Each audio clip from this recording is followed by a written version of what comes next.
आज जैसे प्रभु जी बता रहे थे कि आज बहुत विशेष दिन है। माता सीता का अपीयरेंस है और साथ साथ जानवा माता का भी अपीयरेंस है और उनके साथ साथ मधु पंडित जी का भी डिसअपीयरेंस है, जो कि चैतन्य चरितामृत में थोड़ा सा वर्णन आता है उनके बारे में, बहुत थोड़ा सा। लेकिन आज माता सीता का कथा हो गया सुबह सुबह, चांदवा माता का भी कथा हो गया सुबह सुबह। तो अभी हम लोग कुछ और डिस्कस करने का प्रयास करेंगे। तो उससे पहले हम लोग मंगलाचरण कर लेते हैं। ओम अज्ञानतिमिरान्धस्य ज्ञानाञ्जनशलाकया चक्षुरुन्मिलितं येन तस्मै श्रीगुरवे नमः। श्रीचैतन्यमनोभीष्टं स्थापितं येन भूतले स्वयं रूपकदा मह्यं ददाति स्वापदान्तिकं। वन्देऽहं श्रीगुरो श्रीयुतापदं श्रीगुरुं वैष्णवांश्च श्रीरूपं साग्रजातं सहगणा रघुनाथान्वितं तं सजीवं साद्वैतं सावधूतं परिजनसहितं कृष्णचैतन्यदेवं श्रीराधा कृष्णपादान् सहगणा ललिता श्रीविशाखान्वितांश्च। हे कृष्ण करुणा सिन्धो दीनबन्धो जगत्पते गोपेश गोपिकान्त श्रीराधाकान्त नमोऽस्तुते। तप्तकाञ्चन गौराङ्गी राधे वृन्दावनेश्वरी वृषभानुसुते देवी प्रणमामि हरिप्रिये। वाञ्छाकल्पतरुभ्यश्च कृपा सिन्धुभ्यैव च पतितानां पावनेभ्यो वैष्णवेभ्यो नमो नमः।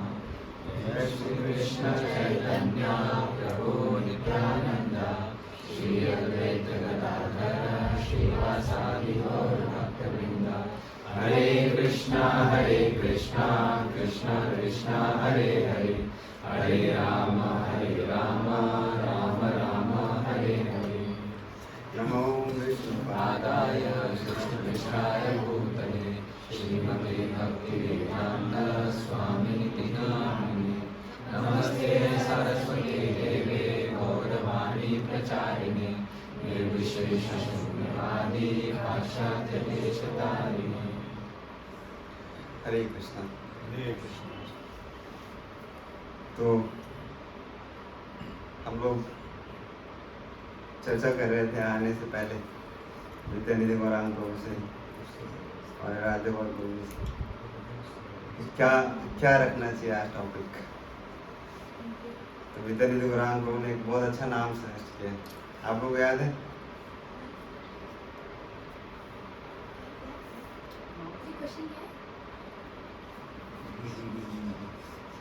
और बच्चे जितने हैं ना छोटे छोटे, तो चाहे तो उसमें जा सकते हैं सारे, चाहे नहीं सब चले जाएंगे तो अच्छा रहेगा। सारे बच्चे सब का अलग क्लास है और बड़े लोगों का क्लास है, सारे छोटे बच्चे। सीता जी के बारे में पढ़ लेना आप लोग। आप लोग भगवद गीता का श्लोक रिसाइट करिए और माता सीता के बारे में पढ़िए। वहाँ पे जाके खेलना नहीं है आपको, दूसरे कमरे में जाके। तो विद्यानिधि प्रभु ने बोला self management and advancement in Krishna consciousness.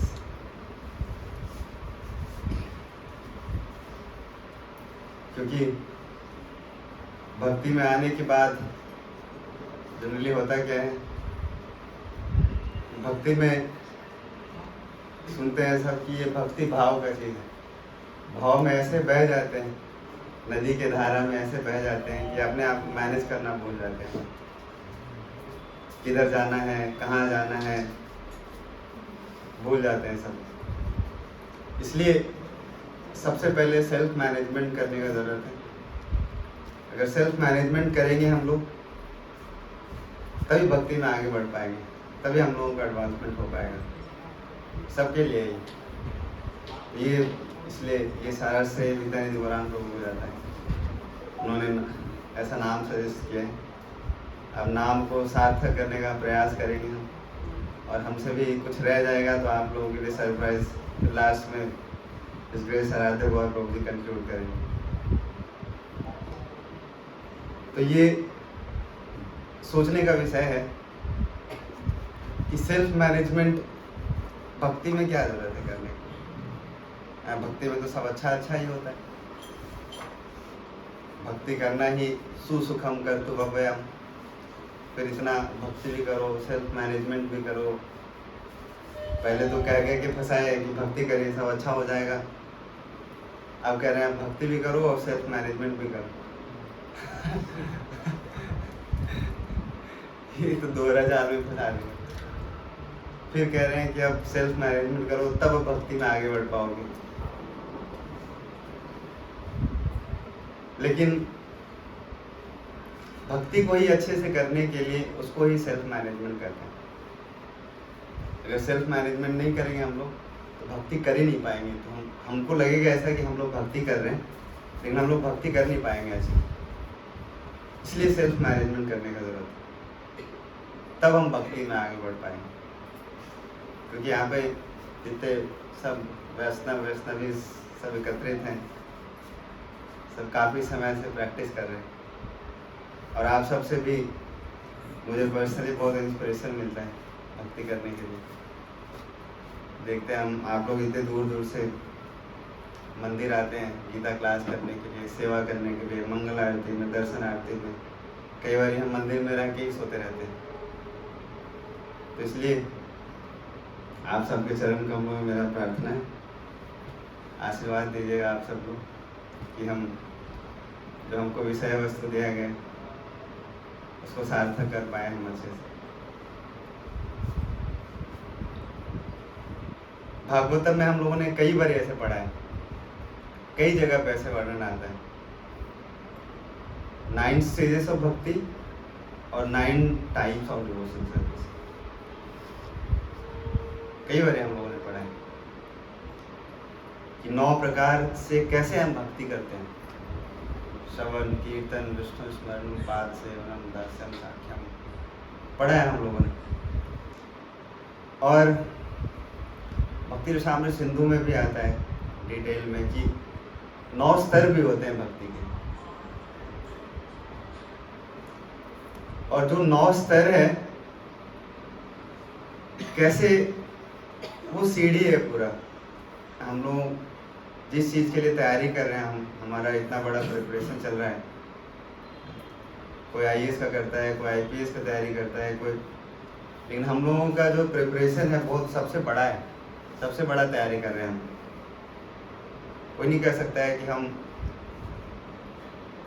सब मटीरियलिस्टिक लोग कह सकते हैं ऐसे कहने के लिए कि हम इतना बड़ा तैयारी कर रहे हैं, इतना डिफिकल्ट है, लेकिन हमारा तैयारी सबसे बड़ा है। लेकिन प्लस पॉइंट हम लोगों का ये है कि कट थ्रोट कंपटीशन नहीं है यहाँ पे है कंपटीशन, लेकिन सबका अपने आप से कंपटीशन है। बाहर में सब कहते हैं खाली कहने के लिए कि अपने आप से कंपटीशन रखें। व्यक्ति कैसे रखेगा अपने आप से कंपटीशन? 500 लोग तैयारी कर रहे हैं, सीट 10 ही है। सब एड़ी चोटी का तैयारी कर रहे हैं, एकदम कांटे का टक्कर लगा है। तो अपना तो बेस्ट दे ही रहे हैं, लेकिन फिर सब चतुर वाला दिमाग लगाते हैं, हम पढ़ेंगे और दूसरों को पढ़ने नहीं देंगे। लेकिन भक्ति में ऐसा है नहीं। भक्ति में सच में हमारा कंपटीशन बस खाली हम लोगों का अपने आप से, और किसी से है ही नहीं। क्योंकि हम सबके लिए सीट रिजर्व है भगवान के पास।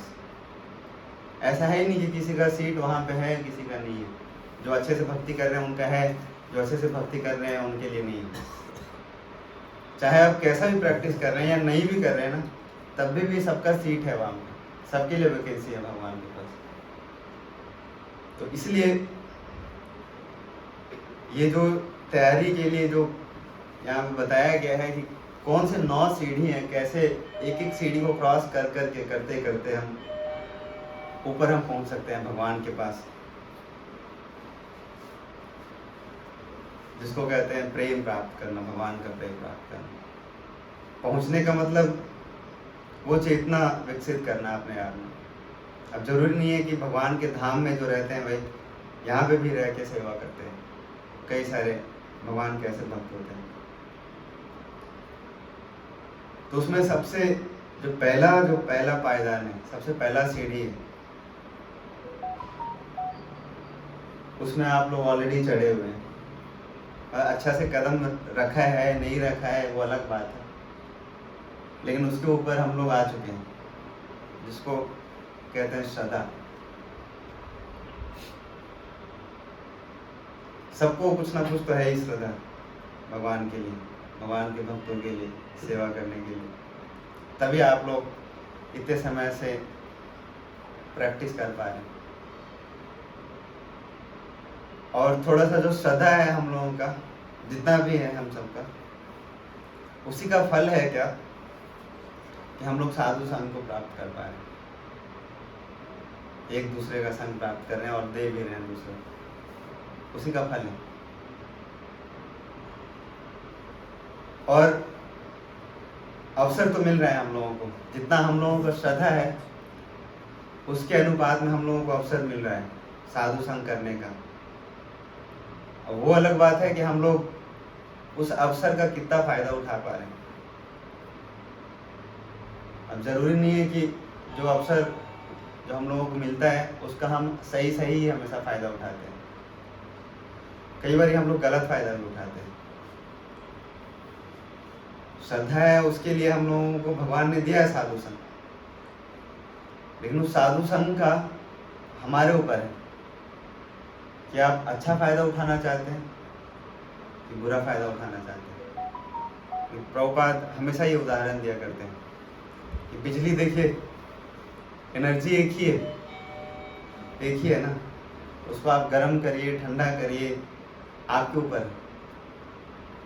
हम लोग खुद रिस्पॉन्सिबल है ना। फ्रिज में लाइट लगाते हैं तो ठंडा मिलता है आयरन में लगाते हैं तो गर्म मिलता है। तो इसका किस तरीके से उपयोग करना है ये हमारे ऊपर है।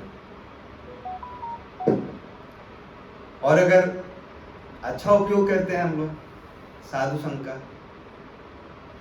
तो साधु क्या कहते हैं, जो सिंसियर लोग सच में साधु के पास आते हैं, साधु क्या कहते हैं उनको प्रज्वल करने के लिए, क्या कहते हैं उनको भजन करने के लिए कहते हैं। तो डिपेंड करता है कि आप साधु के पास किस भाव से आ रहे हैं। आपको साधु संग का अवसर मिला है तो किस भाव से आ रहे हैं आप। अगर आप अच्छे भाव से आएंगे तो साधु आपको बोलेंगे भजन करने के लिए, और अगर अच्छे भाव से नहीं आएंगे तो बहुत सारे आपको कुछ नहीं बोलेंगे। साधु गलत तो नहीं कहते हैं साधु वैसे। और अगर आप हम सब लोग इतना तो करते हैं, कभी कभी तो अच्छे भाव से आते ही हैं साधु के पास, हमेशा तो नहीं आ पाते। मैं अपना बता रहा हूँ, हमेशा तो नहीं जाते हैं इस भाव से, लेकिन कई बारी मोस्टली हम लोग आधे टाइम तक जाते हैं, क्योंकि आधा टाइम हमारा सिंसियरिटी रहता है हम लोग। तो साधु के पास जाते हैं इस भाव से कि साधु का संग करना है, साधु भजन क्रिया करने के लिए कहते हैं उसको। और हम लोग जब वो कहते हैं उसमें भी हम लोग आधे टाइम सिंसियर होते हैं। ये कैसे नैरो होता जा रहा है। डिजिटल मार्केटिंग जिन लोगों ने पढ़ा होगा, फिल्टर लगता जाता है ना, शॉर्ट हो जाता है। पहले फनल इतना बड़ा होता है, कैसे धीरे धीरे कम होता आ रहा है। मुझे श्रद्धा कितना है, बहुत सारे लोग श्रद्धालु होते हैं और यहीं तक आते आते लोग छट जाते हैं। फनल देखा है ना आपको, कैसे कम होता जा रहा है। नीचे आते आते भजन क्रिया तक आते आते बहुत कम लोग बैठते हैं। आप देखिए मंदिर में कितने लोग दिखते हैं, सब श्रद्धालु हैं मंदिर में, कोई पकड़ के खींच के नहीं लाता है मंदिर। लेकिन माला करते कितने लोग दिखते हैं आपको, भजन क्रिया बहुत कम। उसमें जो करते भी हैं सिंसियरिटी के साथ बहुत कम लोग करते हैं। लेकिन जो सिंसियरिटी के साथ करते हैं तो वो उसके अगले पायदान पे पहुंचते हैं। और अगला पायदान क्या है? अनर्थ निवृत्ति। कहने में बहुत छोटा लग रहा है ये, लेकिन ये बहुत दर्दनाक सीढ़ी है। सांप सीढ़ी खेला है ना आप लोग लूडो में, जो चक्कर चलता है ना 8 से लेकर 99, 8 99, 8 99, 8 99, ये यही वाला है अनर्थ निवृत्ति।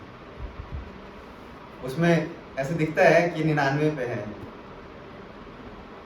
लेकिन लगता है ऐसे। अनर्थ निवृत्ति इतना पेनफुल स्टेज है साधक के लिए, हम सब के लिए, क्योंकि हम लोग साधक हैं। सबका पता नहीं, आप लोग को सब भक्त दिख रहे हैं ऐसे। पहले बहुत सारे लोग होते थे ऐसे, मैं था ऐसा, तो पहले हम लोग सब मांस मच्छी खाने वाले लोग थे पहले। प्रभुपाद की कृपा से हम लोग भक्त वैष्णव समाज में आ गए। तो मछली देखा, मछली बाजार गए आप लोग? मछली बाजार गए? मछली बाजार में मछली का चोई निकाला जाता है, एकदम कांटा वाला, देखा कांटा वाला ब्रश होता है, एकदम रगड़ रगड़ के। उसको फर्क नहीं पड़ता है कि मछली मरा है कि जिंदा है। कुछ मछली मरी हुई होती है, कुछ जिंदे मछली को वो रगड़ रगड़ के उसका चोई निकालते हैं। मैंने देखा है अपने आप को। जितना दर्द होता है ना उसको, एक वैसे ही अनर्थ निवृत्ति में दर्द होता है साधक को, क्योंकि ऐसे अनर्थ निवृत्ति के स्टेज में हम लोगों का प्रेम तो विकसित हुआ नहीं भगवान के लिए, नहीं हुआ है अभी। हम लोग अभी प्रोसेस में हैं, और फिलोसफिकली हम लोग सब कुछ एडजस्ट करने का प्रयास करते रहते हैं। सिद्धांत तो हम लोगों को पता चल चुका होता है, भजन क्रिया तक बहुत सारे सिद्धांत हम लोगों को पता चल जाता है। हम लोग जान जाते हैं कि क्या हमारे लिए अच्छा है, एक साधक के लिए क्या बुरा है। लेकिन हम लोग स्ट्रगल करते रहते हैं, अपने पुराने संस्कार, अपने जो कंडीशनिंग्स, अपने अनर्थ, इन सब से स्ट्रगल करते हैं। और जब स्ट्रगल करते हैं तब दर्द होता है, स्ट्रगल नहीं करेंगे तो दर्द नहीं होता है। तब सब कुछ अच्छा था, फिर लगेगा कि हम शुद्ध भक्त हैं। लेकिन जो सच में अनर्थ निवृत्ति जिनका चल रहा होता है ना, उनको दर्द होता है, क्योंकि अनर्थ निकलना, अभी ना मेरे को पैर में घाव हो गया तो जब उसका निवृत्ति करते हैं ना तो बहुत दर्द होता है। ऐसे फिर अगर बढ़िया से पेन किलर खा के बढ़िया से बैठे रहेंगे तो दर्द होगा, लेकिन ठीक भी नहीं होगा। ठीक करने के लिए एकदम दम लगा के उसके अंदर का निकालना पड़ता है मसाला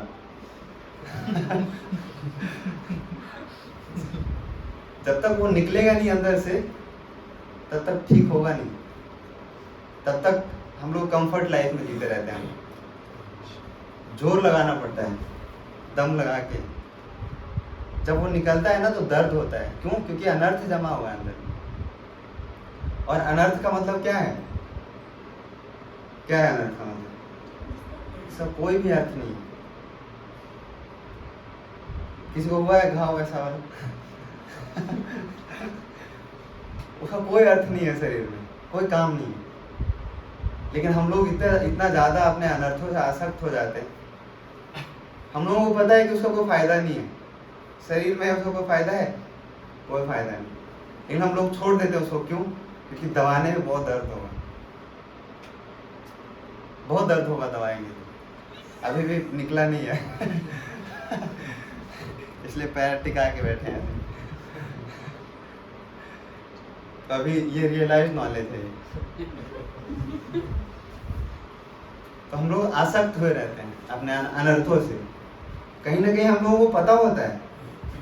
ऐसा है नहीं कि हम लोगों को अपने पैर में घाव होगा, कैसे वो इतना नजरअंदाज कर सकता है? या इतना अंधा तो कोई हो ही नहीं सकता है कि उसको दिखेगा नहीं कि मेरे अंदर घाव है। दिखता है सबको। सिमिलरली अनर्थ भी ऐसे ही है। अगर आप सिंसियरिटी के साथ जैसे बताया जाता है वैसे करेंगे तो हम सबको पता होता है कि क्या अनर्थ है हमारे लिए। लेकिन हम लोग इतना ज़्यादा आसक्त हैं अपने अनर्थों से, इतना ज़्यादा कई बारी दिखाना नहीं चाहते हैं। डॉक्टर को दिखाना नहीं चाहते कि ऐसे स्थान पर हो गया, कहाँ दिखाएं या कई बार दर्द होता है, इसको कहते हैं क्या, इमेज कॉन्शियस। अब दर्द हो, घाव है तो उसको तो ठीक करना पड़ेगा ना, लेकिन ऐसे स्थान पे है अपना बेइज्जती कराना नहीं चाहते कैसे दिखाएंगे डॉक्टर? तो हम लोगों के साथ भी ऐसे ही होता है अनर्थ में। अनर्थ है, हम लोगों को पता है कि बहुत बुरा अनर्थ है, ये बताएंगे तो एकदम कोई इज्जत बचेगा ही नहीं। कैसे ऐसे स्थान में घाव हो सकता है कैसे बता दें हम लोग डर जाते हैं इमेज को लेकर, और कई बार आसक्त हो जाते हैं कि सब छूट जाएगा। हाँ, कितना अच्छा एकदम बढ़िया से यहाँ पे है, जमा करके रखे हैं हम पिछले 1 महीने से घाव को, कैसे निकाल सकते हैं उसको? अनर्थ के साथ में हम लोग ऐसे ही करते हैं। और जो आज का टॉपिक है, ये पूरा मेरे को जो समझ आया यही है, self management advancement in Krishna consciousness. ये चौथा सीढ़ी तक पहुंचना मतलब थोड़ा सा आसान है कंपैरेटिवली। श्रद्धा से साधु संग, साधु संग से भजन क्रिया, और भजन क्रिया से अनर्थ निवृत्ति। लेकिन अनर्थ निवृत्ति से जैसे ही बाहर निकलते हैं हम लोग, तो हमारा 99% काम हो जाता है, लगभग 95% तक काम हो जाता है। वही है, जब घाव को जोर से दबा के निकाल दिया उसके अंदर का, इसके मतलब ये नहीं कि अभी ठीक हो गया पूरा, अभी भी है, लेकिन अब चांसेस है 99% कि ठीक हो ही जाएगा। वही कारण है कि जिसके कारण हम अभी तक सफर कर रहे हैं। अनर्थ के कारण ही हम लोग स्ट्रगल करते हैं, सफर करते हैं। जैसे ही अनर्थ से बाहर निकलते हैं तो 5वां सीढ़ी क्या है? निष्ठा। और निष्ठा के स्तर पे हम लोग पहुंच गए। आज का टॉपिक यही है, कैसे, अगर सीधे सीधे शब्दों में ना भक्तों की भाषा में बोले कि कैसे अनर्थ निवृत्ति से कैसे निष्ठा तक हम पहुंचे। सीधा शब्द में यही, विद्यानिधि प्रभु ने सबको थोड़ा सा अच्छा लगने के लिए, सबको अट्रैक्टिव बनाने के लिए ऐसा नाम दिया कि कैसे अनर्थ निवृत्ति से निष्ठा तक हम पहुंचे। इसमें एक साधक को साल लग जाते हैं, कई वर्ष अपना अनर्थ खत्म करने में। इसका मतलब ये नहीं है कि सबको सच में उतना समय लगता है, ये हमारा प्रयास के ऊपर निर्भर है। ये जो कृष्ण भावनामृत का जो ये रास्ता है जो श्री चैतन्य महाप्रभु ने दिया है और प्रभुपाद जो हम लोग तक लेके आए हैं, अगर जैसे प्रभुपाद ने बोला है, देखिए प्रभुपाद के जो डिसाइपल्स, कितने कम समय में उनका एडवांसमेंट हुआ। मलिक से सन्यासी बनने का सफर, किसी का 6 महीना, किसी का साल भर, किसी का 1.5 साल, किसी का 2 साल। हम लोग 5 साल से मालाएं घिस रहे घिस रहे कि नहीं? तो इसका मतलब प्रोसेस में तो है शक्ति, पावरफुल प्रोसेस है। हमारा प्रयास में ही कहीं ना कहीं कमी है। प्रभुपाद के कहने पर, प्रभुपाद के आदेशों का पालन करने पे अगर कोई मलिक 6 महीने में सन्यासी बन सकता है, तो हम लोग तो भारतवर्ष में, भारत भूमि में हम लोगों का जन्म हुआ है, तो हम लोग क्यों नहीं बन सकते? अगर नहीं बन रहे हैं, हम लोग नहीं बन पा रहे हैं, तो दिक्कत कहाँ है? हमारे प्रयास में दिक्कत। और हमारा प्रयास क्या है? ये शब्द है प्रयास, भक्त लोग इसका सबसे ज्यादा गलत फायदा उठाते हैं शब्द का। एक्चुअली जो रूप गोस्वामी जी ने जो ये उपदेशामृत लिखा है, उसमें बोला है, प्रयास के बारे में बताया, प्रयास और श्रेयस। तो प्रयास उसको नहीं कहते हम लोग कि जो हम दूसरों को उल्लू बनाने के लिए इस्तेमाल करते हैं ना। हमेशा विद्यानिधि वो फोन करते मिलते हैं मेरे को कि जब मैं क्यों नहीं आ रहे हैं प्रभु जी, जब मैं क्यों नहीं आ रहे माता जी, मुझे प्रयास चल रहा है, रोज उठ नहीं पा रहे हैं। इसको थोड़े प्रयास कहते हैं इसको प्रयास कहते हैं प्रयास वो किस लिए किया आप लोगों ने? हम लोगों ने क्या प्रयास किए?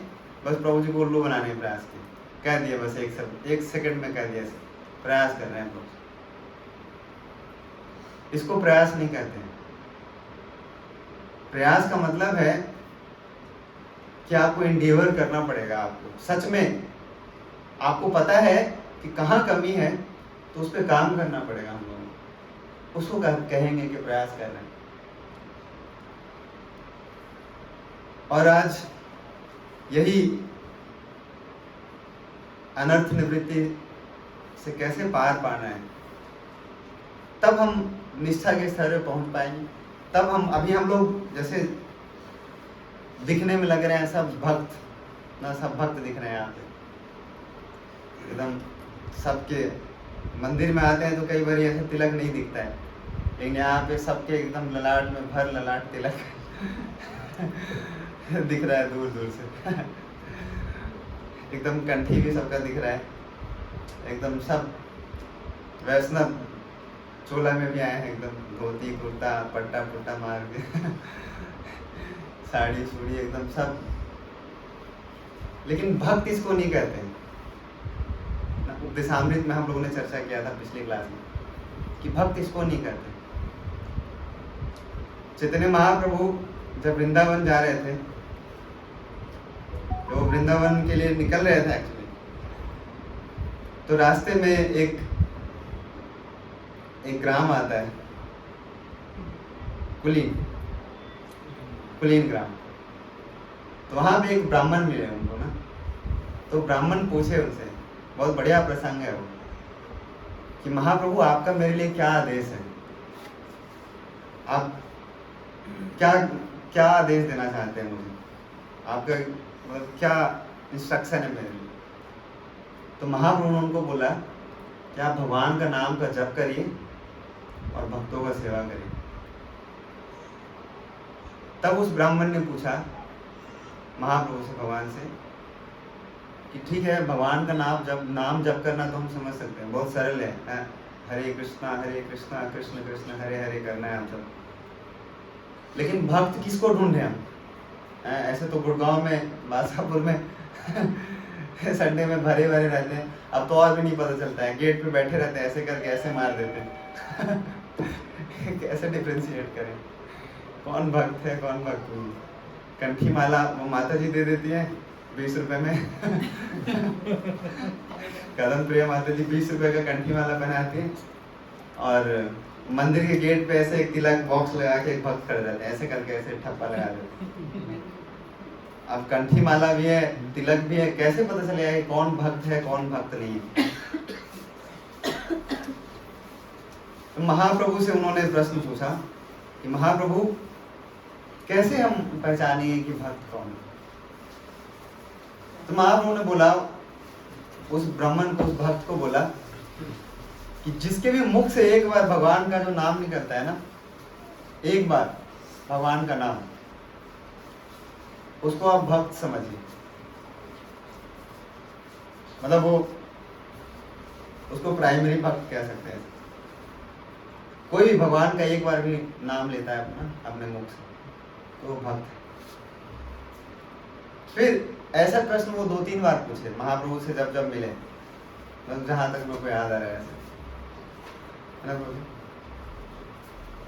फिर दोबारा मिले तो फिर से पूछे, तो महाप्रभु बोले कि जो हमेशा ना, भगवत गीता में 9वें अध्याय में बोला, आज ही हम पढ़ के आ रहे हैं सेंट्रल पार्क में, सततम कीर्तयन्तो माम,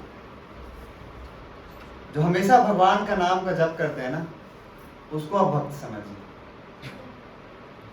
फिर मिले वो ब्राह्मण महाप्रभु से, फिर से मिले, फिर पूछा कि किसको हमें भक्त समझना चाहिए। तब महाप्रभु ने बोला कि जिसको देखने मात्र से अगर कोई दूसरे व्यक्ति, अगर कोई भगवान का नाम जप करना स्टार्ट करता है ना, उसको भक्त कहते हैं। अल्टीमेट डेफिनेशन भक्त का। तो देखने मात्र से अभी तो हम सब लोग लग रहे हैं भक्त, सब लग रहे हैं सब भक्त। हो सकता है ऐसे हम लोगों को देखने से कोई एक बार हरे कृष्णा बोल दे, लेकिन एक बार देखेंगे, वो दूसरी बार देखेंगे, तीसरी बार देखेंगे, चौथी बार देखेंगे। तो पहली बारी तो बस खाली ये चोला देखते हैं, ये ठप्पा और ये वाला ठप्पा और ये धोती कुर्ता, लेकिन दूसरी बार ये नहीं देखते हैं, तीसरी बार तो और नहीं देखते हैं, चौथी पांचवी बार में तो फिर ये सब देखते ही नहीं देखते हैं। फिर क्या देखते हैं जानते हैं आप? फिर देखते हैं हमारा आचरण क्या है, हमारा क्या व्यवहार है, उसको भक्त कहते हैं। उस व्यक्ति से इंस्पायर होता है कोई भगवान का नाम जप करने के लिए। ऐसा भक्त बनना है हम लोगों को। और ऐसा भक्त ऐसे ही नहीं बनेंगे। कई बार ये स्टेटमेंट का भक्त गलत अर्थ निकाल लेते हैं। कहाँ गए हमारे, बैठे हैं हमारे पास सामने, वो कह रहे हैं प्रभु जी बहुत साल ना, इतने साल के बाद बहुत मेहनत करके तो धोती कुर्ता और तिलक लगाना सीखा था, और आपका ये लेक्चर सुन के लगा कि आप तो छोड़ ही देते हैं, क्या फायदा है धोती कुर्ता तिलक लगाने। इसका अर्थ ये नहीं है, इसका अर्थ ये है कि मतलब भागना चाह रहे हैं। इतना करके और जिम्मेवारी बढ़ गया है हम लोगों का, ये तो करना ही है। अब ये करेंगे नहीं तो आपको कोई देखेगा ही नहीं। आचरण किसका देखता है? अब सड़क पे रोज लोग जो बीड़ी पी के घूम रहे हैं, उसका कोई आचरण, उसको कोई जज करता है? उसको कोई नहीं जज करता है। किसको करते हैं? भक्तों को ही करते हैं। तो हम लोगों को ही करेंगे जज। इसका मतलब ये नहीं कि अब हम धोती कुर्ता खोल के एकदम जीन्स पैंट पहन के अब फिर हम भी भाग जाए ऐसे। इसका मतलब ये नहीं होता है। ये करना है, लेकिन साथ साथ जो ऊपर का जो जिम्मेवारी है उसको भी धारण करना पड़ेगा हम सबको। तब हम लोग भक्त बन पाएंगे। तब, और ये होगा कैसे? जब तक हमारे सारे अनर्थ एक एक करके धीरे धीरे करके निवृत्त नहीं हो जाएंगे, तब तक होगा नहीं। तब तक हम ऐसे बाहर से हम लोग ऐसे लगते रहेंगे।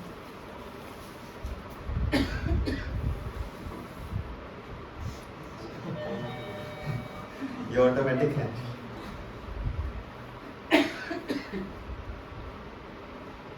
लेकिन ये जो लंबा जो समय काल है, जो अंतराल है, जो अनर्थ निवृत्ति का, इसमें हम लोगों को बीइंग ए साधक हम लोगों को इतना केयरफुल रहना है, इतना केयरफुल रहना है। बाद में अगर आप थोड़ा सा ढीला भी बरत लेंगे ना निष्ठा के ऊपर, निष्ठा तक पहुंचने के बाद, तो चल जाता है। लेकिन जब तक हम लोग अनर्थ निवृत्ति के स्टेज में है ना, तो एक एक चीज में, हमारे प्रैक्टिस में, हमारा आचरण में, हमारा व्यवहार में, हम सबको इतना स्ट्रांग होना है, अपने लिए भी और दूसरों के लिए भी। दूसरों के लिए क्यों? अपने लिए तो करना ही है, दूसरों के लिए इसलिए भी क्योंकि हम लोगों को प्रचार करना है। हम लोगों को देखते हैं सब ना, हमारे एक एक एक्शन से जज करते हैं हमको सारे लोग बाहर के। तो इसलिए श्री चैतन्य महाप्रभु ने ये बताया कि भक्त उसको कहते हैं। और ऐसे भक्त हुए, उनके कई सारे हुए, उसमें से प्रमुख में से कुछ एक हुए हैं रामानंद राय। रामानंद राय के बारे में आता है वर्णन चैतन्य चरितामृत में, जब महाप्रभु दक्षिण भारत की यात्रा कर रहे थे, तब दक्षिण भारत में गोदावरी नदी है, जानते हैं आप। गोदावरी नदी के तट पे बैठ के महाप्रभु उनके साथ फिलोसॉफिकल डिस्कशन करते थे, और उतना गहरा डिस्कशन किसी से करते नहीं थे वो महाप्रभु, किसी से भी नहीं। और वो जो रामानंद राय थे ना, उड़ीसा में राजा थे प्रताप रुद्र, उनके राज्य में वो ना बहुत बड़े ना नौकरी करते थे, जाने माने व्यक्ति थे, गवर्नर थे, बहुत जाने माने प्रताप रुद्र के राज्य में। प्रताप रुद्र का सबने नाम सुना होगा। और महाप्रभु से जब वो मिले रामानंद राय, तो रामानंद राय से डिस्कशन इनका इतना डीप चला। पहला दिन शाम को मिले, फिर अगले दिन मिले, फिर अगले दिन मिले, फिर अगले दिन मिले। महाप्रभु 10 दिन तक उनके साथ एकदम गहरा डिस्कशन हुआ, और उस गहरा डिस्कशन में यही सब चल रहा था। मतलब वो पूरा पूरा अध्याय ही है कि भक्त किसको कहते हैं, भक्ति में सर्वश्रेष्ठ क्या है, एक भक्त का आचरण कैसा होना चाहिए, एक वर्ण आश्रम धर्म को कौन अच्छे से, कैसे हम लोग अच्छे से पालन कर सकते हैं, एक कृष्ण भक्ति में क्या सर्वश्रेष्ठ है, भक्तों को कौन सा भाव में रहना चाहिए, कौन सा भक्त सर्वश्रेष्ठ होता है, ऐसे ऐसे करके महाप्रभु ने प्रश्न पूछा है। ऐसे बताया जाता है कि रामानंद राय हैं जो अर्जुन के अवतार हैं। जब भगवत गीता का समय था तो भगवान बता रहे थे, अर्जुन प्रश्न पूछ रहे थे, और यहाँ पे अब उल्टा हो गया, परीक्षा ले रहे हैं भगवान। परीक्षा क्या ले रहे हैं कि भगवान पूछ रहे हैं और अर्जुन बता रहे हैं, रामानंद राय। और भगवान को तृप्ति मिल रहा था उनसे प्रश्न उत्तर सुन के, और इतना आनंद आया उनको, इतना आनंद आया महाप्रभु को सारे प्रश्नों को उत्तर सुन के, कि महाप्रभु ने बोला कि अरे ये 10 दिन में क्या होगा, 10 दिन तो ऐसे ही निकल गए, अब मेरे को आगे भी जाना है यहाँ से, क्योंकि महाप्रभु तो ने संन्यास लिया हुआ था और महाप्रभु को पूरा दक्षिण भारत यात्रा करना था, एक स्थान पे तो रुक नहीं सकते, महाप्रभु को आगे भी जाना था। तो महाप्रभु ने बोला उनको, रामानंद राय को, कि अब एक काम करिए, आप मेरे साथ ही चलो। तो साथ कैसे चल सकते हैं, वो तो गवर्नर है वहाँ के, प्रताप रुद्र के शासन में वो नौकरी करते हैं। लेकिन राजा वो इतने बड़े भक्त थे, राजा ने बोला कि कोई बात नहीं, आप जाइए महाप्रभु के साथ, और आप जाइए तो जाइए ही, आपको जो पगार मिलता है यहाँ पे आपको बंद नहीं होगा, आपको मिलता ही रहेगा। जैसे विद्यार्थी प्रभु करते हैं, आराध्य प्रभु जी करते हैं, ऐसे ही करते हैं। भक्त बन जाते हैं कोई ओल्ड गुड़गांव में तो उनको मंदिर में खींचने का प्रयास करते हैं कि चलो अब हो गया वहाँ से, अब ऐसा करिए बगल में घर ले लीजिए, करते हैं ना, खींचते हैं। महाप्रभु भी कह रहे थे जो अच्छे भक्त होते हैं ना, उनको खींचने का प्रयास करते हैं मंदिर के पास कि आ जाइए, आपको यही फ्लैट ले पिरामिड में पिरामिड में फ्लैट दिलवाते हैं। सब महाप्रभु से सीख के आए महाप्रभु ने। लेकिन आजकल के सबके बॉस तो भक्त नहीं है प्रताप रुद्र जैसे, तो आपको नौकरी करना पड़ेगा, पूरा फुल टाइम नहीं कर सकते आप। प्रताप रुद्र लेकिन उनको अलाउ कर दिए थे कि आप जाइए, आप महाप्रभु की प्रसन्नता के लिए महाप्रभु के साथ रहिए, आपको पूरा पगार मिलेगा। तो ये जो डिस्कशन है, ये जो मतलब बहुत गहरा है। और महाप्रभु को ये चीज काफी अच्छा लगता था। जो रामानंद राय थे, बस यही नहीं था कि ज्ञान ही उनका अच्छा लगता था। कई बार भक्त लोगों को पूरा याद हो जाता है भगवत गीता का पूरा श्लोक और कई बार गर्व भी हो जाता है ऐसे कि प्रभु जी पूरा श्लोक याद हो गया एकदम ना, पहला चैप्टर याद कर लिया एकदम, अब दूसरा हम कर रहे हैं अभी। लेकिन खाली ज्ञान नहीं, रामानंद राय का महाप्रभु को खाली ज्ञान नहीं अच्छा लगता था, ज्ञान के साथ साथ जो उनका जो व्यवहार, जो उनका आचरण, वो भी देखते थे महाप्रभु। महाप्रभु ज्ञानी लोग कभी पसंद नहीं, ना ज्ञानी, ना वैरागी, ना तपस्वी, ऐसे लोग नहीं पसंद थे कभी महाप्रभु। महाप्रभु को हमेशा से भक्त पसंद थे, जिनका आचरण अच्छा हो। और ये क्योंकि महाप्रभु ने संन्यास लिया हुआ है, आप सब जानते हैं, तो महाप्रभु बहुत सतर्क रहते थे अपने संन्यास धर्म को लेकर। हालांकि जब संन्यास लेने से पहले और संन्यास लेने के बाद आप चैतन्य चरितामृत पढ़ेंगे तो बिल्कुल 180 डिग्री का आपको ना उनका महाप्रभु के बिहेवियर में चेंज मिलेगा, 180 डिग्री। जब महाप्रभु का हम लोग किशोर लीला पढ़ते हैं तो महाप्रभु एकदम पूरा एकदम भगवान श्री कृष्ण वाले भाव में रहते हैं। जैसे भगवान गोपियों को परेशान करते थे, जैसे मटकी फोड़ के दही माखन खा जाते थे, ऐसे ही भगवान भी न जो नवद्वीप में गंगा जी को भोग लगाने के लिए जो सारी स्त्रियां लेके जाती थी, छीन छपट के वो खा जाते थे माँ को, और डराते भी थे, धमकाते भी थे कि अगर नहीं खिलाया, नहीं भोग लगाया मेरे को, तुम्हें मैं श्राप देता हूँ कि 4 पत्नी वाला पति मिलेगा 16 बच्चे होंगे। लेकिन संन्यास लेने के बाद अगर आप महाप्रभु के आचरण से देखेंगे तो आपको लगेगा ही नहीं कि यही निमाई संन्यास लेने के बाद उसका आचरण ऐसा होगा। एक स्त्री और कैसे एक पुरुष में क्या एक भेद होना चाहिए, पूरा एकदम 100% आपको महाप्रभु के आचरण में देखने को मिलता है संन्यास लेने के बाद। क्यों? क्योंकि जब तक संन्यास नहीं लिया था तब तक तो ठीक है, वो महाप्रभु अपने उदंड निमाई वाले रोल में,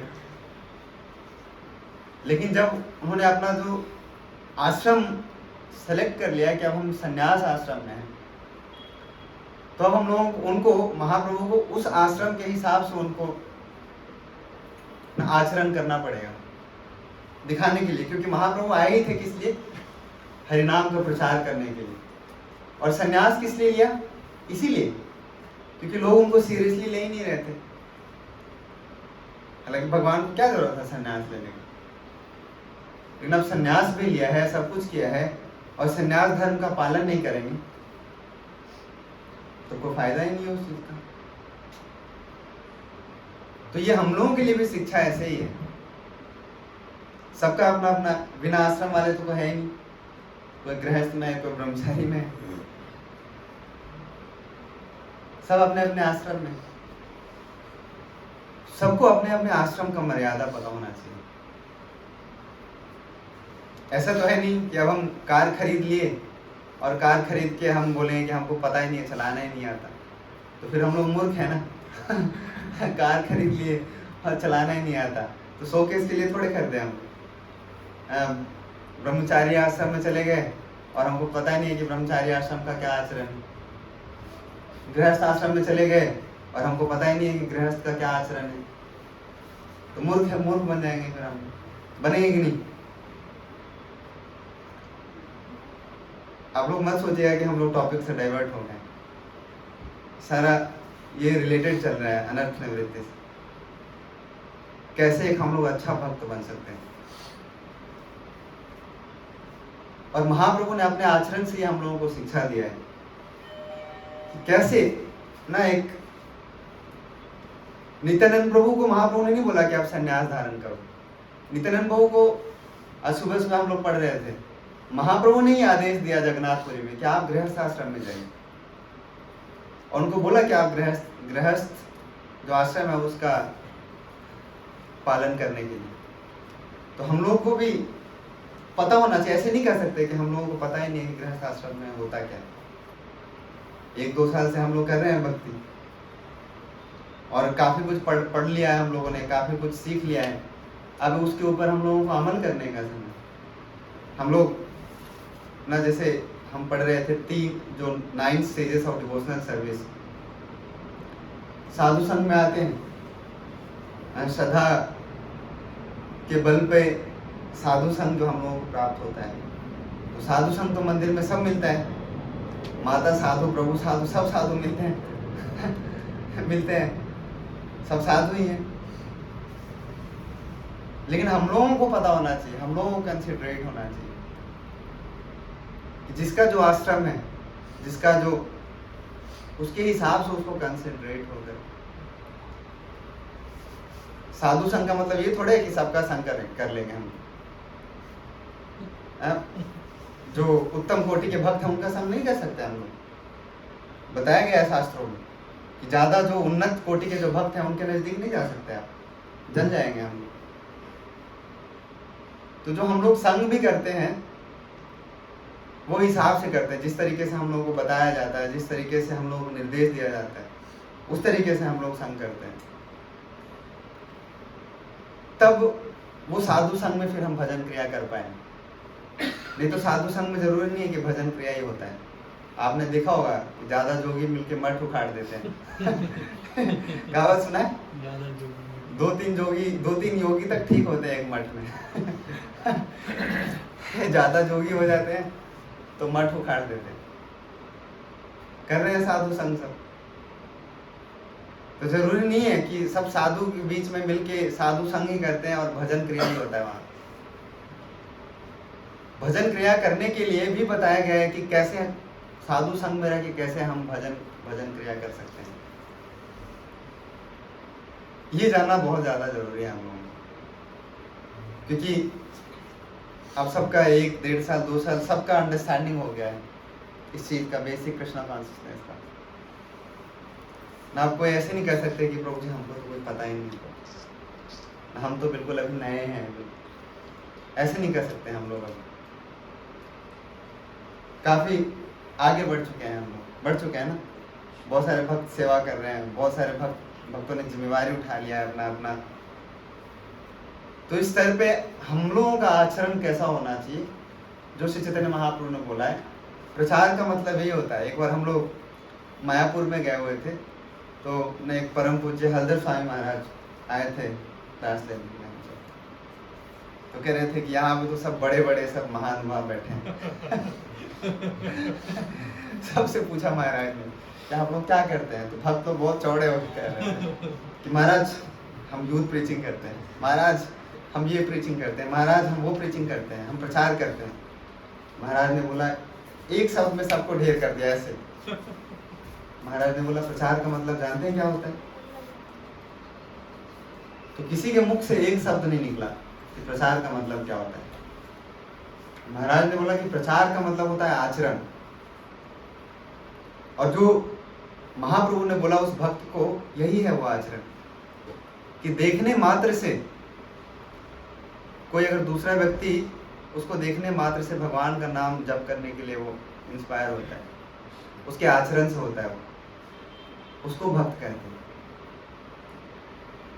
ऐसा हम लोगों का आचरण होना चाहिए प्रचार में भी, भक्ति में भी। जरूरी नहीं है कि जो प्रवचन करते वही प्रचार कर रहे हैं, बाकी सारे लोग भी प्रचार कर रहे होते हैं। अब जो मंदिर में आके गीता क्लास में आके जो बैठते हैं, प्रवचन तो कोई एक ही करते हैं, लेकिन प्रचार वो सारे लोग करते हैं जो सेवा में इन्वॉल्व होते हैं। उन सबसे कहीं ना कहीं सारे लोग इंस्पायर्ड होते हैं, कहीं ना कहीं। जो प्रसाद बांटते हैं उनसे भी, जो अटेंडेंस लेते हैं उनसे भी, जो एक इवन क्लास जो बेसिक सेट करते हैं उनसे भी इंस्पायर होते हैं कुछ ना कुछ लोग। छोड़ दीजिए, सबको सुनाई पड़ रहा है, सबको सुनाई पड़ रहा है ना? अरे सुबह से ऐसा ही चल रहा है इसका। इसलिए हम सबका आचरण कैसा होना चाहिए कि लोगों को हम कह के नहीं, मतलब देखने मात्र से ही हमसे प्रभावित हो। और इसके ना प्रहलाद महाराज बहुत अच्छा शिक्षा देते हैं। सब लोग इधर ध्यान, एक व्यक्ति कोई कर लेंगे ठीक, अगर होना होगा तो होगा, होनी को कोई टाल नहीं सकता है। रामचरितमानस में तुलसीदास जी ने लिखा है हम नहीं जाएंगे रामायण पे, लेकिन बोला है कि कोई टाल नहीं सकता होनी को, जो होना होगा वही होगा। आप लोग सुन सकते हैं, नहीं तो आगे आ जाइए हल्का हल्का।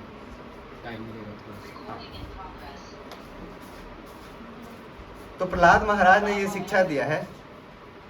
वो शिक्षा क्या दिया है कि वर्ण आश्रम धर्म किसका कैसा होना चाहिए। वर्ण आश्रम धर्म, प्रहलाद महाराज कौन है? ब्रह्मचारी है कि सन्यासी है? गृहस्थ है। और उन्होंने बहुत महत्वपूर्ण शिक्षा दिया है हम सबको कि कैसे वर्ण आश्रम धर्म को पालन करते हुए हम भक्ति में आगे बढ़ सकते हैं। ऐसे हम लोग नहीं कह सकते कि हम लोग अभी ही एकदम ना ट्रांसेंडेंटल हो गए हम लोग, कि कोई जरूरत नहीं है हम लोगों को ना वर्ण का ना आश्रम का। सबका ध्यान भटक गया है अभी। मुश्किल है सब 1 घंटा सुनाना। प्रसाद मिलेगा आप सबको, बनाया है पूजा माता जी ने सबके लिए।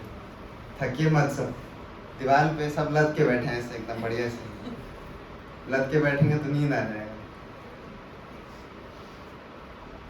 प्रहलाद महाराज ने शिक्षा दिया है कि क्या वर्णाश्रम धर्म होना चाहिए हमको। एक ब्रह्मचारी का जीवन कैसा होना चाहिए, एक गृहस्थ का जीवन कैसा होना चाहिए, एक वानप्रस्थ का जीवन कैसा होना चाहिए, और एक सन्यासी का जीवन कैसा होना चाहिए। भगवद गीता में भगवान ने बताया है अर्जुन को, 18वें अध्याय में आता है वर्णन। लेकिन वहां पे ये बताया कि किसका क्या कर्तव्य है। भगवद गीता में प्रहलाद महाराज ने बिल्कुल डिटेल में बताया, पूरा अध्याय ही है 7वें स्कंद में, कि वर्णाश्रम धर्म कैसे हम लोगों को पालन करना चाहिए। और माता सीता का आज जब उनका आविर्भाव है आज, तो उनका भी हम लोग, माता सीता क्यों प्रसिद्ध है? इसलिए कि बहुत बहुत सुंदर थी, इसलिए कि बहुत ज्ञानी थी, इसलिए क्योंकि वो जनक महाराज की पुत्री थी। ये सब तो था ही, बहुत सुंदर थी, ज्ञान भी था उनके पास, शक्ति भी था, वो बहुत बड़ी रानी भी थी। इन सब चीज के लिए नहीं थे वो प्रसिद्ध। प्रसिद्ध किस लिए? अपना आचरण के लिए प्रसिद्ध थे, वर्ण आश्रम धर्म पालन करने के लिए प्रसिद्ध, अपना पतिव्रता के लिए प्रसिद्ध थे, वर्ण आश्रम धर्म। और प्रहलाद महाराज ने यही शिक्षा दिया हम लोग। प्रहलाद महाराज कहते हैं क्या, कलयुग में तो बहुत मुश्किल है, गुड़गांव में तो और भी मुश्किल है। प्रहलाद महाराज शिक्षा देते हैं ना, तो कहते हैं ब्रह्मचारियों को कैसा होना चाहिए और गृहस्थों को कैसा होना चाहिए। और सबको समराइज करते हुए जब वो बता रहे हैं ना, तब वो कहते हैं क्या, स्त्री पुरुष के बारे में बता रहे हैं।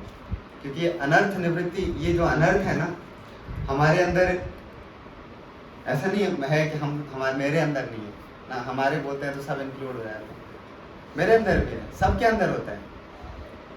लेकिन इसको मानना और उसको मान के इससे आगे निकलना, अलग अलग स्टेज होता है, अलग अलग टाइप होते हैं अनर्थ। उसमें से जो ये काम होता है ना, काम ऐसा नहीं है कि भक्ति में आने के बाद खत्म हो जाता है हमारे अंदर। भक्ति में आने के बाद फिर वो और निकलता है। वो ना, कमरा देखिए गंदा होता है तो उसमें बढ़िया जाते हैं तो ठीक लगता है, लेकिन आप थोड़ा सा झाड़ू लगा दीजिए। अभी बुरा मत मानिएगा पूजा माता जी आपका कमरा बहुत अच्छा लग रहा था लेकिन जैसे टेबल हटाया, सामान इधर उधर किया, तो उसके अंदर से एकदम निकल के आया सारा गंदगी ऐसे ही होता है ना। भक्ति में जब आते हैं ना हम, तो जब भगवान का नाम जब करते हैं, चेतो दर्पण मार्जनम भव महादावा निर्वापनम, तो झाड़ू लगना स्टार्ट होता है, तो सारा कुछ निकल के आता है, काम क्रोध लोभ सब आता है। इसलिए कई बार भक्त पूछते हैं कि प्रभु जी भक्ति में आने के बाद क्रोध और कंट्रोल नहीं हो पाता है, और गुस्सा आ रहा है, और ना काम बढ़ जाता है, कई बार बताते हैं भक्त ऐसे, और होता भी है ऐसे। क्यों? क्योंकि उसका सफाई स्टार्ट हुआ है, और सफाई जब स्टार्ट हुआ है तो एक बार स्टार्ट कर लिया अगर आप लोगों ने, हम सब ने, तो पूरा खत्म ही करके एकदम शांत होना चाहिए। ऐसा नहीं कि थोड़ा सा किया फिर विश्राम कर लिए, फिर थोड़ा सा किया फिर विश्राम कर लिया, फिर थोड़ा सा किया फिर विश्राम कर लिया, तो गड़बड़ हो जाता है। फिर धूल खाना पड़ेगा, और धूल खाना मतलब जानते हैं, फिर बीमार पड़ के गिर जाएंगे, फिर से और धूल इकट्ठा हो जाएंगे, फिर थोड़ा सा 2 बूंद झाड़ू लगाया था, फिर 10 बूंद और डस्ट इकट्ठा हो जाता है। अनर्थ निवृत्ति ऐसा ही है। ये जो स्टेज है, जितना हम लोग सतर्क रहते हैं लंबे समय तक, जब तक गुरु से पूछते रहना चाहिए हम लोगों को, बीच बीच में समय, बीच बीच ऐसे समय, कि कितना ना हम आगे बढ़ पा रहे हैं कि नहीं बढ़ पा रहे हैं, आपका क्या करेक्शन है हमारे लिए, पूछना चाहिए हम लोगों को, सबको पूछना चाहिए। मुश्किल है, मेरे लिए भी मुश्किल होता है, सबके लिए मुश्किल होता है, लेकिन एक विनम्र शिष्य का यही निशान है ना हम लोग कल परसों हम लोग पढ़ रहे थे, तो एक किसी भक्त ने प्रश्न पूछ लिया कि शिष्य किसको कहते हैं। शिष्य, शिष्य शब्द का ही अर्थ जानते हैं क्या होता है? जो शासन स्वीकार करते हैं। ऐसे ही नहीं, कई लोगों को लगता है शिष्य का मतलब क्या है, विनम्र होना है एकदम ऐसे जाके प्रभु जी के सामने हाथ जोड़ने। ये जो तीसरा श्लोक है ना, त्रिनादपि सुनेचै ना, उसका अर्थ ही यही है, ऐसे हो जाना। ये वाला करना है ऐसे ये दोनों ऊपर हो जाना चाहिए, ये नीचे चला जाना चाहिए ऐसे, और हाथ ऐसे हो जाना चाहिए। त्रिनादपि सुनेचै ना का यही रिप्रेजेंटेशन यही है, ये वाला। कई भक्त यही सोचते हैं, ये नहीं है विनम्रता का अर्थ। शिष्य का अर्थ, शासन स्वीकार करने का अर्थ है क्या? हमेशा तैयार रहना। मानते हैं, हम कहते हैं अपने आप को कि हम भक्त हैं, हम बहुत ना शिष्य हैं, फलाने फलाने महाराज के हम डिसाइपल हैं, या हम बनना चाहते हैं डिसाइपल। शिष्य बनना आसान थोड़ी है, करेक्शन स्वीकार करना आसान है? बहुत मुश्किल है, बहुत मुश्किल है।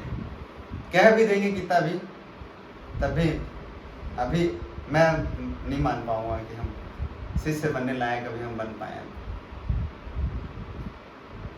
पहले तो ये मानना कि हमारे क्या है, जैसे प्रभुपाद लिखते थे, साइन करते थे, नीचे लिखते थे योर एवर वेल विशर, सबको लिखते थे। गुरु को मानना चाहिए हम लोगों को कि हमारे क्या है, एवर वेल विशर है, तभी हम लोग उनके शरण में जा पाएंगे। ऐसे नहीं जा पाएंगे। कोई किसी के शरण में क्यों जाता है? गुरु के भी शरण में हम क्यों जाते हैं? स्टार्टिंग में तो यही रहता है ना, बाद में प्रेम होता है गुरु से। स्टार्टिंग में तो यही रहता है कि हमारा क्या होगा, कुछ तो फायदा है गुरु के शरण में जाने में। हो सकता है स्पिरिचुअली फायदा हो, लेकिन इसीलिए हम लोग जाते हैं गुरु के शरण में। और ऐसे शिष्य बनते हैं पहले, फिर ऐसे भक्त बन पाएंगे हम। पहले शिष्य बनना पड़ेगा, भक्त बाद में बनते हैं बहुत। और प्रहलाद महाराज वर्ण आश्रम धर्म को कंक्लूड करते हुए कहते हैं क्या, कि एक स्त्री और एक पुरुष ना एक दूसरे के लिए क्या है, आग और मक्खन के समान। पढ़ा होगा आप लोगों ने, सुना होगा कि एक पुरुष को और एक स्त्री को ना किसी गैर स्त्री या गैर पुरुष के साथ कभी भी एसोसिएट नहीं करना, चाहे वो भक्त हो या ना हो। भक्त नहीं है तो करना ही नहीं चाहिए, मतलब तो दूर से ही जयराम जी को बोल देना चाहिए। नहीं, रोड पे लिखा रहता है ना, एकदम डेंजर जब मोड़ होता है वहां पे लिखा रहता है, एकदम लाल लगा के लिखा रहता है ऐसे, सतर्क हो जाना चाहिए। लेकिन भक्त है ना, भक्त है फिर भी, और प्रहलाद महाराज कहते हैं क्यों, क्योंकि हमारी इंद्रियां इतनी बलवान है ना, इतनी बलवान है, क्योंकि हमारे बस में इंद्रियां है नहीं, इंद्रियों के बस में हम हैं। अभी की स्थिति में यही है। बाद में जब बहुत परमहंस बन जाएंगे ना, तब फिर भगवान के पास से में फिर वो फर्क नहीं रहता है। गोप है, गोपी है, कोई फर्क नहीं पड़ता। वहां पे वृंदावन लीला में नहीं होता है फर्क, लेकिन गुड़गांव लीला में करना चाहिए हम लोगों को फर्क, हम लोगों को करना चाहिए। भक्त हैं फिर भी हम लोग समय देना चाहिए, अपने घर पे दीजिए, दूसरों को नहीं देना चाहिए समय कभी। और अपने, मैं नहीं बता रहा हूँ, प्रहलाद महाराज हम पढ़ते कभी अगर हमारे पास समय होता तो। प्रहलाद महाराज कहते हैं कि एक ब्रह्मचारी को ब्रह्मचारी के तरीके से ही रहना चाहिए और गृहस्थ को गृहस्थ के तरीके से रहना चाहिए। कई बार उल्टा हो जाता है, ब्रह्मचारी गृहस्थ के तरीके से रहते हैं और गृहस्थ ब्रह्मचारी के तरीके से रहते हैं। अगर ब्रह्मचारी आश्रम लिया है तो ब्रह्मचारी के तरीके से रहिए, अगर गृहस्थ आश्रम लिया है तो गृहस्थ के तरीके से रहिए। गृहस्थ आश्रम लेने के बाद फिर ब्रह्मचारी के जैसे रहने का कोई फायदा है? कोई फायदा नहीं। ना तो ब्रह्मचारी बन पाएंगे ना गृहस्थ बन पाएंगे। गृहस्थ के अपने रूल्स रेगुलेशन होते हैं, ब्रह्मचारी के अपने रूल्स रेगुलेशन होते हैं, और सन्यासी का तो पढ़ने का कोई फायदा ही नहीं है। कोई है ही नहीं हम में से। तो हम लोगों को बीच बीच में कभी कभी पढ़ना चाहिए ऐसे। प्रहलाद महाराज का शिक्षा सुनना चाहिए। अपने अपने घर पे अपने पति पत्नी को समय देना चाहिए, दूसरों को नहीं देना चाहिए, कभी दूसरों से बात भी नहीं करना चाहिए ज़्यादा। प्रहलाद महाराज का स्टैंडर्ड इतना हाई है कि अगर किसी को बात भी करना है, अगर किसी को एक दूसरे से बात भी करना है, प्रहलाद महाराज बताते हैं, तो डायरेक्टली नहीं बात करना चाहिए। एक माता जी को दूसरे प्रभु से अगर बात करना है, या दूसरे प्रभु को तीसरे माता जी से बात करना है, तो डायरेक्टली नहीं करना चाहिए, कभी भी नहीं डायरेक्टली बात करना चाहिए। हालांकि प्रचार में हम लोग तो करते हैं ना, आप लोगों का उंगली मेरे तरफ ही, हम लोगों की तरफ ही आ रहा होगा प्रचार में तो करते हैं, लेकिन अगर आपको आज्ञा मिला है, आदेश मिला है, तब कर सकते हैं। जब आपको आदेश नहीं मिला है, बिल्कुल ही नहीं करना चाहिए, बिल्कुल नहीं करना चाहिए। अगर आपको बात करना है, एक माता जी को दूसरे प्रभु से बात करना है, तो उनकी माता जी को बताना चाहिए, वो माता जी प्रभु जी से बात करें। व्हाट्सएप चैट छूट सब कुछ नहीं। प्रहलाद महाराज के समय में व्हाट्सएप चलता था चलता था व्हाट्सएप, ऐसे कह सकते थे कि अच्छा खत खुद तो चल ही सकता है, कुछ डीलिंग्स ही नहीं होना चाहिए इस तरीके से। इसका मतलब ये नहीं है आप लोगों को हम नैरो बना रहे हैं। आप सोचते थे अरे एकदम ये तो एकदम कोने में ला के एकदम ऐसा ज्ञान दिया जा रहा है, एकदम बिठा के जबरदस्ती को। इसका मतलब ये नहीं, हमारा प्रभुपाद ने बनाया है ये इस्कॉन संस्था, इसमें सब है, माता है, प्रभु है, ब्रह्मचारी है, गृहस्थ है, वानप्रस्थ है, सन्यासी है, सबका होता है एक दूसरे से ना कुछ संबंध होता है, लेकिन उस संबंध के हिसाब से, हमारा व्यवहार के हिसाब से हमारा डीलिंग्स होना चाहिए तब, क्योंकि ये सब अनर्थ निवृत्ति का स्टेज है, ये सब अनर्थ निवृत्ति का हिस्सा है, हमको पता ही नहीं चलता है। माता जी ने सही बोला, बिल्कुल सावधानी हटी दुर्घटना घटी बिल्कुल सही बोला है। प्रहलाद महाराज ने तो जो बताया, हम पढ़ लेंगे ना तो हमारे ना रूह कांप जाएंगे और एक एक बाल खड़े हो जाएंगे कि एक एक आश्रम का क्या स्टैंडर्ड होना चाहिए हम सबका।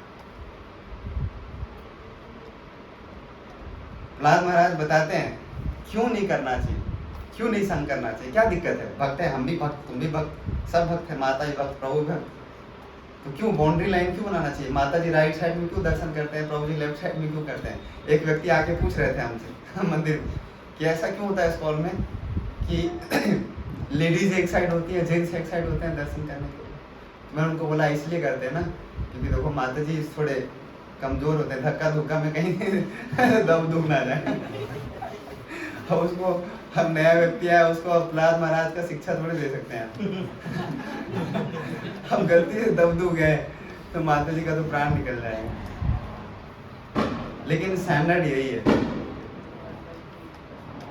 स्त्री पुरुष का किस तरीके से डीलिंग होना चाहिए और किस तरीके से उसका, और कोई भी ऐसा समस्या है तो क्या है, क्या करते हैं, ताला मार लेते हैं, हृदय में एकदम लॉकर लगा के रखा है, ताला मार के चाबी जाते हैं ना। कई बार हम लोग टूरिस्ट स्पॉट पे जाते हैं तो एक पेड़ होता है बुद्धिस्ट वाले स्पॉट पे, हम गए थे अभी कुछ समय पहले, हम गैंगटॉक में गए थे, वहाँ तो बहुत बड़ा वृक्ष था और उसमें चिंग चुंग ची लिखा रहता है ना, वो कपड़ा बांधना रहता है। लोग आते हैं वहाँ पे अपना विष लेके आते हैं, ऐसे बांधते हैं, एक ताला लगाते हैं और चाबी को दूर घुमा के से फेंकते हैं तरह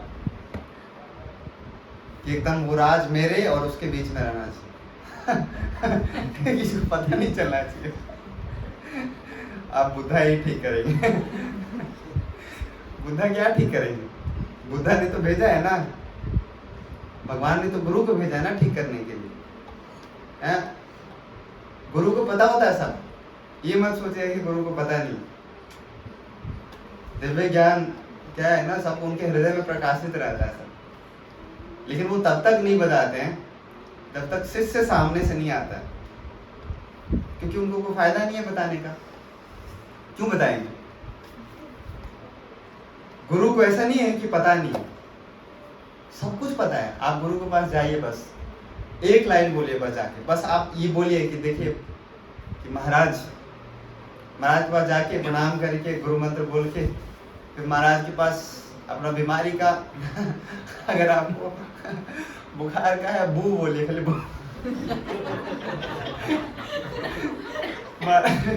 महाराज के पास पूरा पर्चा तैयार है पूरा। महाराज बोलेंगे अच्छा आपको ये भी होगा, फिर ये भी होगा, ये भी होगा, फिर ये भी होगा। राधे भगवान जी बता रहे थे ऐसे एक बार, और ये हम हंसाने के लिए चुटकुला नहीं बता रहे हैं आपको, चुटकुला नहीं है। आप लोग हंसी आ रहा है, वैसे मेरे को भी हंसी आ रहा है, लेकिन ये फैक्ट है। कई बार ऐसे हुआ है, महाराज के पास अपने प्रॉब्लम को लेके जाते हैं ना, थोड़ा सा बस एक लाइन बताए, महाराज को सब पता होता है, महाराज सब बताते हैं, एकदम लाइन बाय लाइन बताते हैं। जैसे ना चैट जीपीटी पे लिखते हैं ना, एक लाइन लिखते हैं बस हम सारा उसके बारे में इंफॉर्मेशन मिलता जाता है, एकदम टक टक टक टक टक टाइपराइटर के जैसे पता होता है गुरु। लेकिन कभी देखा है गुरु आपके पास आए, आके बोले कि आप प्रभु जी, माता जी, अच्छा आपको ये बीमारी, आपको ये है, अच्छा आप ये करें। वो तब करते हैं, ऐसा नहीं है कि नहीं करते, कभी करते हैं जब उनको लगता है कि बिल्कुल एकदम गर्त में जाने वाला है एकदम गर्त वाला स्थिति हो चुका है। उनको जब दया आ जाता है, बिल्कुल इतना दया आता है उनको, जानते हैं कि देखो इसका कुछ नहीं हो सकता है। भगवान से भी ज्यादा दयालु है गुरु, भगवान इतने दयालु हैं, गुरु उनसे भी ज्यादा दयालु है। तब वो कभी कभी आ जाते हैं, नॉर्मली नहीं आते हैं ऐसे गुरु। हम सबको, आप सबको जाना पड़ेगा गुरु के पास अपनी प्रॉब्लम के लिए। और ऐसा तो है नहीं कि हम लोग एकदम सुखी संपन्न आत्माएं, हम सब है नहीं। हम सबके जीवन में दुख कष्ट अनर्थ है नहीं, हमारे जीवन में, सबके जीवन में अनर्थ है। हम लोग क्या करते हैं, उल्टा करते हैं। प्रहलाद महाराज के टीचिंग्स के बिल्कुल उल्टा करते हैं उल्टा क्या करते हैं, प्रहलाद महाराज ने बताया है, जब पढ़ते हैं प्रहलाद महाराज ने भी बताया और चाणक्य ने भी बताया कि देखो वर्णाश्रम धर्म में, खास करके गृहस्थ आश्रम पे गोली इसलिए चला रहे हैं क्योंकि सब गृहस्थ ही बैठे हैं यहाँ पे। उन्होंने बोला है क्या, गृहस्थ का जो एक कपल होता है ऐसे, उनका आपस में पर्दा नहीं होना चाहिए। पर्दा होना चाहिए एक का दूसरे से होना चाहिए, दूसरे लोगों से। घर में नहीं होना, आपस में नहीं होना चाहिए पर्दा। पर्दा का मतलब क्या है, बस सीक्रेट नहीं होना चाहिए ऐसे। अब उतना डिटेल में तो हम नहीं जाएंगे, लेकिन फिर भी न समझदारों के लिए इशारा ही काफी होता है। लेकिन बताया उन्होंने कि बाहर से पर्दा रखना चाहिए, घर में आपस में नहीं होना चाहिए पर्दा। ये तो सबको पता है, पति पत्नी के बीच में नहीं होना चाहिए पर्दा। लेकिन आज देखिए, कहने के लिए नहीं होता है पर्दा, लेकिन आजकल बहुत पर्दा आ गया। पर्दा क्या जानते हैं, पर्दा कहाँ होता है जानते हैं? प्रभु जी का पासवर्ड माता जी को नहीं पता है, और माता जी का पासवर्ड प्रभु जी को नहीं पता है। ये पर्दा ही है। अवज्ञा कर रहे हैं हम सब प्रहलाद महाराज का। अवज्ञा का मतलब क्या है, पर्दा का मतलब क्या है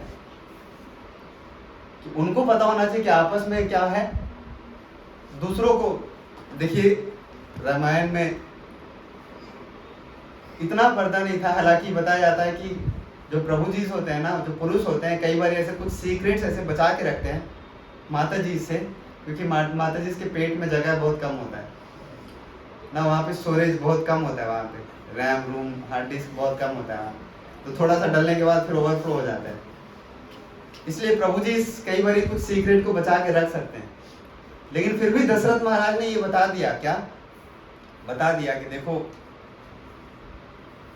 अपनी कई को बता दिया था, जो कुछ सीक्रेट नहीं भी बताने थे फिर भी बता दिया था। लेकिन हम लोग क्या करते हैं, पासवर्ड में किसका किससे बात हो रहा है पता ही नहीं। प्रभु जी को माता जी का नहीं पता है, माता जी का प्रभु जी का पता नहीं। ऐसा होता है, इसलिए हम बताएं। आप लोग तो भक्त हैं, इसलिए आप लोगों को लग रहा हो कौन है लेकिन ऐसा ही होता है। भक्त तो हम लोग 1 साल से बने ना, 1 साल से, 1.5 साल से, 2 साल से। लेकिन ये हम लोग तो करते कितने सालों से आ रहे, कंडीशनिंग ऐसा थोड़े है कि 1 साल में एकदम साबुन लगाया एकदम और खत्म हो गया। हरिनाम जब किया चेतो दर्पण मार्जनम हो गया, हो रहा है, प्रोसेस में है, लेकिन हुआ नहीं है अभी। तो इसलिए इन सब चीजों को बहुत अच्छे से पालन करना चाहिए। एक अच्छा गृहस्थ बन के ना प्रचार करना है आपको। आप लोग चाहते हैं ना प्रचार करना, सब हाथ तो उठाते हैं हमेशा कि हमको प्रचार करना। तो अच्छा प्रचार तब कर सकते हैं, एक अच्छा प्रचारक 1 साल में कोई नहीं बनता है, 2 साल में नहीं बनता है, कितने सालों के बाद कोई अच्छा प्रचार कर पाता है। और अच्छा इमेज तो नहीं करना चाहिए भक्ति में, इमेज क्या होता है, लेकिन अच्छा एक अपना जो दृष्टि है ना, एक कह सकते हैं इमेज उस तरीके से बनाने में कई वर्ष लग जाते हैं ना। इन खराब करने में कितना 5 मिनट ऐसे एक बार बस खाली फोन घुमा दीजिए, कॉल रिकॉर्ड हो गया सारी इमेज खराब नील पट्टा सन्नाटा, सारा पोछा लग जाएगा उसके ऊपर। कहते हैं ना कि सब कुछ ठीक ठाक किया, लास्ट में गुड़ गोबर कर दिया। हाँ, श्री कहते क्या हमारे ना मेरे पिताजी कहते थे जब कभी छुट्टियों में हम घर जाते थे और पढ़ाई नहीं करते थे तो मेरे पिताजी कहा करते थे कि सारा पैसा गोबर कर देगा। बिल्कुल इतना पैसा खर्च करते हैं, पढ़ाई नहीं करता है, इतना अच्छा से सब कुछ किया, अंत में सब गोबर कर गया। ये यही स्थिति है, सब कुछ किया कराया तो सब गोबर हो जाता है। इसलिए हम लोगों को भक्ति में जब इतने आगे तक आ गए हम लोग, तो एक एक कदम में हम लोगों को बहुत सतर्क रहना चाहिए। तब हमारा जो आचरण है अच्छा होगा, तब हम लोग क्या कर पाएंगे, तभी हम लोग भजन कर सकते हैं। और जब तक भजन क्रिया कॉन्टिन्यूसली नहीं करेंगे हम लोग, तब तक हम लोग हमारा अनर्थ निवृत्ति होगा नहीं, तब तक हम लोग निष्ठा पे जाएंगे नहीं। फिर आप बस पढ़ने के लिए रह जाएगा, रुचि निष्ठा और क्या है, रुचि आसक्ति भाव प्रेम ये सब, बस फिर वो याद रह जाएगा, कंठ तक ही रह जाएगा, कभी हो नहीं पाएगा कभी हम लोग। इसीलिए जो बताया जाता है साधना भक्ति में, जो नियम, जो डिसिप्लिन, जो कानून, उसको बिल्कुल एक अच्छे स्टूडेंट के तरीके से, बिल्कुल अच्छे एक अच्छे शिष्य के तरीके से ना, जो उसको बताया जाता है क्या कि आप जाइए भिक्षा मांग के लाइए, तो जाता है वो भिक्षा मांग के लाता है, अपना दिमाग नहीं लगाता है, वो चला जाता है। बस शिष्य का यही काम, जो बोला जाता है वही करना है। बस बताया जाता है क्या कि शिष्य को गुरु के सामने बहुत हार्ड स्टेटमेंट है, लेकिन ऐसा बताया गया है भागवतम कि कोई पर्दा नहीं होता है, निर्वस्त्र। एक शिष्य गुरु के सामने एक निर्वस्त्र होते हैं। निर्वस्त्र का मतलब क्या है कि एक बात भी छिपा नहीं होना चाहिए गुरु का और उसके शिष्य के साथ। न जो यहाँ है इस हृदय में, जो गुरु के पास, गुरु को बता देना चाहिए। इसको कहते हैं शिष्य, इसको नहीं कहते। तब लेकिन हम लोग शिष्य कम बनते हैं, गुरु ही ज्यादा बन जाते हैं, गुरु ही बन जाते हैं। कितने लोगों का हम जान बचाना चाहते हैं, हमारा खुद का नैया डूबा हुआ है ना, खुद का नैया ऐसे डगमग हो रहा है हमारा, लेकिन हम दूसरों को बचाने में लगे रहते हैं उसको बचा लेंगे, उसको बचा लेंगे, उसको ही बचा लेंगे रस्सी फेंक रहे हैं हमारा नाव डूब रहा है ऐसे, और दूसरे को रस्सी फेंक रहे हैं। अरे खुद डूब जाओगे भैया, पहले अपना बचाएंगे ना। अगर अपना नाव बढ़िया से अगर चल रहा है, तब ना दूसरों वाले नाव को हम रस्सी दे के खींच सकते हैं। अपना ही नाव गर्त में चला गया है, एकदम डूबा हुआ है, दूसरों को क्या रस्सी फेंकोगे आप? क्या फेंक सकते हैं हम लोग? फेंक सकते हैं। तो सबसे पहले हम लोगों को शिष्य बनना चाहिए। गुरु बनने का तो महाप्रभु ने बोल ही दिया है, अमार आज्ञा गुरु है तारा ही देश, जारे देखा तारे का कृष्ण उपदेश। महाप्रभु का आज्ञा तो मिल ही गया हम सबको, गुरु तो बनना ही है हम सब, और उसमें शर्माना नहीं है, हम सबको बनना है गुरु सबको। प्रभुपाद भी कहते हैं कि कोई मुश्किल काम नहीं है गुरु बनना। प्रभुपाद का एक लेक्चर है हिंदी में बड़ा अच्छा लेक्चर है। प्रभुपाद कहते हैं कि बस आप अंड संड मत बोलिए जो भगवान बोला है बस उसको रिपीट करो, आप गुरु बन जाएगा। गुरु बनना कोई मुश्किल काम नहीं है, लेकिन यही आसान काम नहीं है जो भगवान कहते हैं उसको रिपीट करना, यही आसान काम नहीं है। इतना अगर हम करते हैं ना तो हम गुरु बन जाएंगे। लेकिन जब तक गुरु नहीं बने हैं, जब तक अभी शिष्य हैं, हर गुरु एक अच्छा शिष्य होता है। जब तक हम शिष्य नहीं बनेंगे तब तक हम लोग गुरु भी नहीं बन सकते हम लोग। इसलिए हम लोगों को इन सारे शिक्षाओं को पालन करना चाहिए। तभी विद्यानिधि प्रभु ने जो टॉपिक रखा है, क्या, self management and advancement in Krishna consciousness, तब हो सकता है हम सबका, ऐसे नहीं। तो ये जो सारा शिक्षा, ये जो सारा पढ़ा, जो सारा चर्चा किया, ये खाली आप लोगों के लिए नहीं है, मेरे लिए भी उतना ही एप्लीकेबल है। तो हम भी आप सबके साथ साथ हम भी प्रयास करेंगे इसको पालन करने का, और अपने जीवन में हम भी प्रयास करेंगे उतारने का। वैसे मेरा ही आचरण ठीक नहीं है आप लोगों को क्या क्या कह सकते हैं, लेकिन हम बोल पाए इतना कि हमारे सामने बैठे हैं सब अच्छे अच्छे राधे गौर प्रभु जी बैठे हैं, ना विद्यानिधि गौरांग प्रभु बैठे हैं, और भी कई सारे अच्छे अच्छे भक्त बैठे हैं। तो हम उनके बल पर बोल पाए, क्योंकि हमको पता है कि मेरा तो आचरण है नहीं था अच्छा, लेकिन फिर भी थोड़ा सा प्रयास कर रहे हैं कि चलो एक दिन ठीक हो जाएगा। तो इसी के साथ हम विराम देते हैं, और आराध्य गौर प्रभु जी से हम रिक्वेस्ट करते हैं कि आप लोगों को जो इधर उधर रायता फैलाया है आपको समेट के खिलाएंगे, और माता सीता के बारे में आप लोगों को कुछ और अच्छा कुछ और बताएंगे आपको। तो हरे कृष्णा, श्रील प्रभुपाद की जय।